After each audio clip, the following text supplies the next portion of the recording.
Привет, зритель! Повествование будет немного нелинейно, так как практически невозможно задать единый шаблон под все ниже сказанные процессы, ибо они могут идти в хаотичном порядке. Поэтому постараемся разобраться, какие гормоны и нейромедиаторы за это ответственны, и почему эти чувства возникают вообще. А начинается все с интереса. Это может быть все что угодно, общие или необычные хобби, внешность, жажда общения, влечения, неважно. На самом деле список огромен, но все зависит от ваших вкусов, приоритетов и потребностей. Согласно психохимической гипотезе, в этот момент в миндалевидном теле вырабатывается фенилэтиламин. Сам по себе он присутствует во всевозможных сладостях и очень быстро разрушается еще на начальном этапе пищеварения.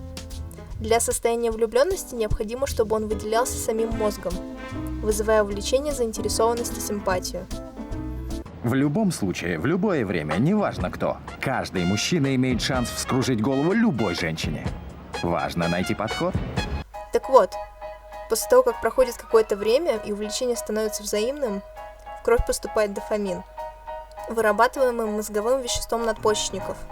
Он является биохимическим предшественником норадреналина и адреналина и вызывает тот самый прилив силы и энергии, а потому толкает на всякие дурацкие, нелепые, порой рискованные поступки, вызывая привыкание как наркотик.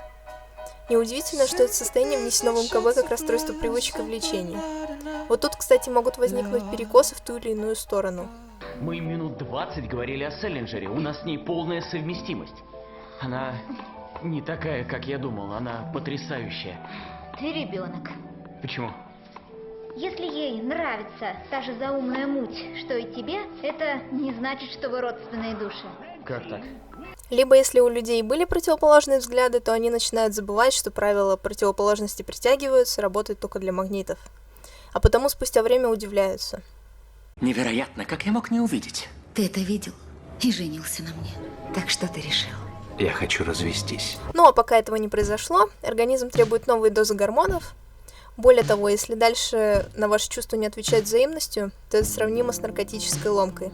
Кстати, замечали, что когда люди дружат или оба приятны друг другу, у них как-то больше взаимопонимания и вообще все довольно просто и непринужденно в коммуникации.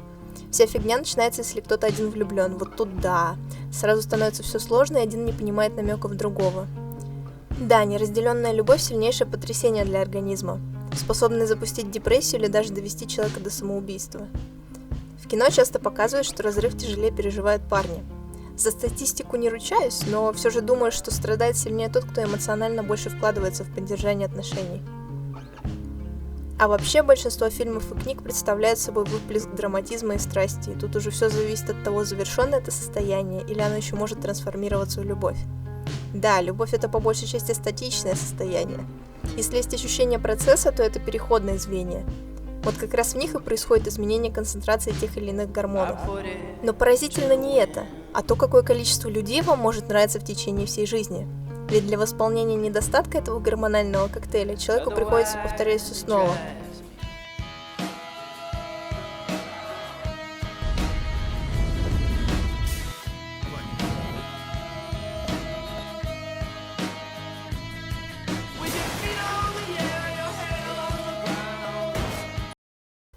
А есть ли менее травмирующий вид любви? Конечно, есть. Это чувство по большей части основанное на страхе. Это могут быть как страхи, направленные внутрь себя, как страх несоответствия этому человеку или его потеря, так и направленные переживания за него.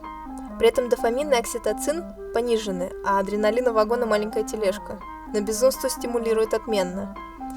И да, это любовь платоническая. Причем для нее не обязательно даже постоянное присутствие этого человека. А иногда и не нужен человек в принципе. Его могут заменять воспоминания или фантазии.